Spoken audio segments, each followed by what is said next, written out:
Hey, what's up? It's Jim, and I just got back from the new film White House Down. It's the latest film from disaster meister himself, Roland Emmerich, and it is within the Die Hard in a blank genre, this being Die Hard in the White House. This is the second version. Unfortunately, I didn't see Olympus Has Fallen. Sorry. This film stars Channing Tatum, who is trying to be a Secret Service agent, and he goes to the White House and has White House passes with his daughter so she can see the White House, and he's also doing an interview so it can be an incredibly nerve-wracking day for him.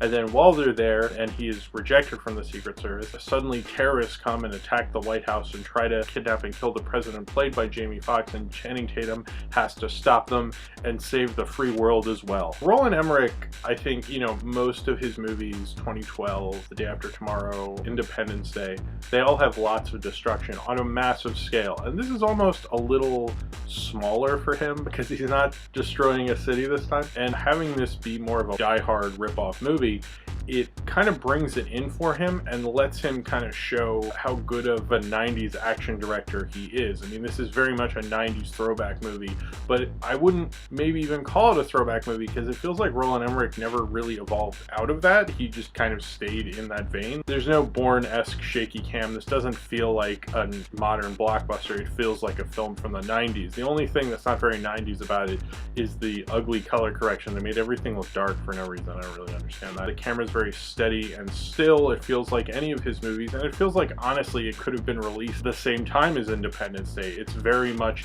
in that vein, and Roland Emmerich's really good at it. He uses all these action movie cliches, but it's not like he does them with any sort of irony. He knows how to get them to work within an action movie without it looking bland or stale or like, oh, I've seen that before. It's like, yeah, you've seen that before, and Roland Emmerich knows it, but Roland Emmerich also knows you totally love it. There's tons of parts in this movie that feel like it's from Live Free or Die Hard or tons of other Hollywood movies. But Roland Emmerich definitely gets that, and it's like he knowingly did a lot of this stuff because he's like, yeah, but these are cliches, and the reason people keep using them because they work, and I'm going to get them to work in this movie. I actually think this is probably his best film since Independence Day. I can't think of a Roland Emmerich film that I've liked this much since Independence Day. Usually I find them really boring and dull, and they go on, and the massive destruction becomes a bit much.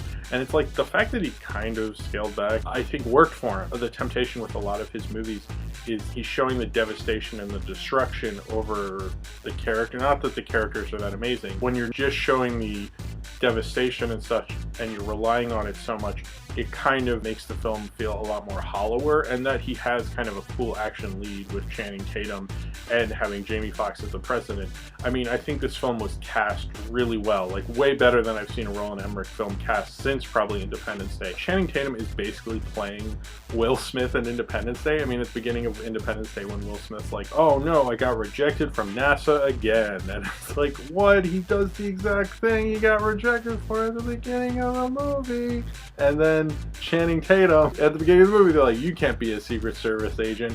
You're not young enough or qualified. And then he gets to be the exact thing they rejected him for. Oh my god. Channing Tatum is up for that kind of big starring Will Smith kind of role. He's definitely has the chops for it. He's a good enough actor for it. And he definitely has the star charisma for something like this. Sure, he is wearing the wife beater just like in Die Hard. It's a little too much for a Die Hard in a movie. Most of the times they try to be a little subtler about it, but I don't think Roland Emmerich is into that sort of thing. And having him be able to play off Jamie Foxx, who both can do comedy and action, are great choices for a big studio thing. And it actually has a lot of cool supporting actors. You have, Richard Jenkins, Jason Clarke, Maggie Gyllenhaal, James Woods as the bad guy. I haven't seen a summer movie that is unabashedly just trying to be, hey, we're a big stupid summer movie. It's funny because this and Fast 6 were probably the two most entertaining big blockbuster movies I've seen this summer.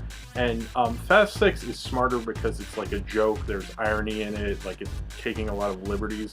And I don't think Roland Emmerich is smart enough to make a movie like Fast 6. Like, he'll take a lot of liberties, but it's more just blind stupidity than really going like, hey, it's a joke, this runway goes forever. White House Down is a dumb, stupid, big corporate Hollywood movie, but it really excels at it in a way I think that a lot of filmmakers are too embarrassed to do. They try to make it edgy and cool, and this movie doesn't really do that, thankfully. There were a lot of problems I actually had with it, which was I think the fight scenes were very badly shot. Like, if there were guns involved and there were explosions, That was very well shot, but anytime there was hand-to-hand combat, that was just awful. Some of the worst fighting cinematography I've seen in a while. I've noticed mainstream movies have a problem with shooting fighting in movies very well. I think maybe someone should rent them The Raid. Maybe they should watch some Bruce Lee. Like, always looks awkward and horrible, and like the camera's cutting too much because you know they're embarrassed about their choreography and how they shot it. I don't think this is high art. It's stupid summer fun.